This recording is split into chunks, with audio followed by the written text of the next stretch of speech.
Radhe Radhe everyone. সারা সপ্তাহের কাজ করে মেন্টালি আর ফিজিক্যালি যখন মানুষ প্রচুর টায়ার্ড হয়ে যায় তখন দরকার হয় একটু ব্রেক। সেই ব্রেক ফ্যামিলির সাথে হোক বা ফ্রেন্ডসদের সাথে।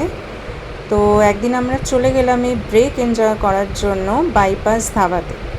রেস্টুরেন্টটা যথেষ্ট স্পেশিয়াস, সুন্দর ইন্টিরিয়ার, প্রচণ্ড ক্রাউডেড ছিল, আলাদা বার কাউন্টারও ছিল, আর তার সাথে খাবারও ছিল ভীষণ tasty. And we were so hungry আমাদের অর্ডার আসার পর যে খাবারের ছবি তুলতেই ভুলে গেছি।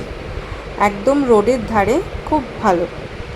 এরপর আমরা চলে গেলাম পার্ক স্ট্রিটে ন্যাচারালসে শুধুমাত্র আইসক্রিম খেতে।